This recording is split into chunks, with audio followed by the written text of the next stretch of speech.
महाकुंभ में स्नान करने के लिए दौड़ रहे हैं।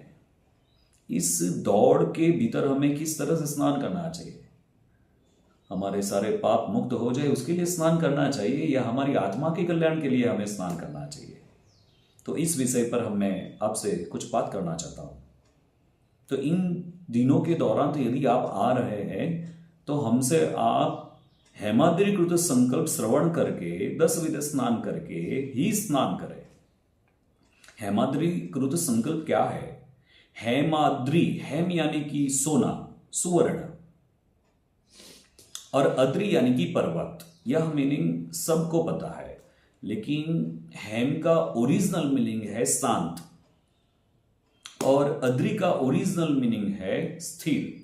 जब हमारा मन शांत होता है तो हमारे भीतर स्थिरता बढ़ती है। हमारे भीतर परमात्मा है, हमारे भीतर बहुत सारा पानी है। पानी में जब टकराव होती है तो हमारा चेहरा ही हमें नहीं दिखाई देता है। तो हमारे भीतर का पानी स्थिर होगा तो हमारे भीतर ही हमें परमात्मा का दर्शन होगा। तो हेमाद्रीकृत संकल्प श्रवण करने से जो भी हमने पाप किए हैं वह पाप को मुक्त करने की हमसे ही जिम्मेदारी बढ़ेगी।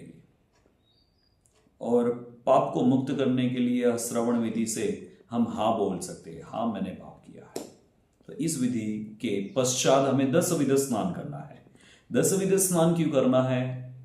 तो जब भी हमने पाप किए होंगे तो हमारे शरीर के कल्याण के लिए हमने पाप किए होंगे, आत्मा के कल्याण के लिए तो हमने पाप नहीं किए होंगे।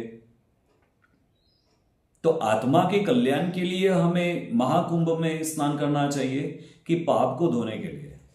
तो आओ चलो 10 विध स्नान से हम शरीर के पाप को धोने के लिए बात करेंगे। यदि इस शरीर ने पाप किया है तो इस शरीर को धोना चाहिए हमें। तो हम 10 चीजों से स्नान करते हैं।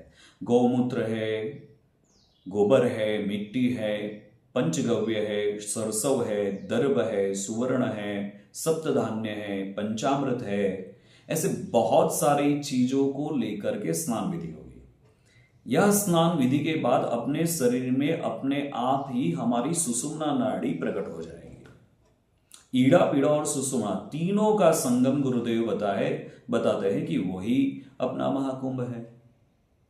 तो इस महाकुंभ अपनी जो सुषुम्ना नाड़ी है जब प्रकट हो जाती है उसके बाद हम त्रिवेणी संगम में स्नान करते हैं तो समझ लो अपने आप में ही परमात्मा के दर्शन हो जाएंगे।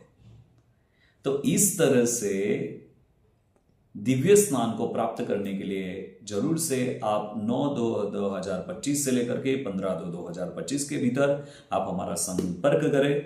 तो हम सब मिलकर के यह विधि को जानने के बाद हम स्नान करेंगे तो जरूर से हमारी आत्मा का भी कल्याण होगा और हम सबसे जुड़े हुए सारे लोगों का भी कल्याण होगा।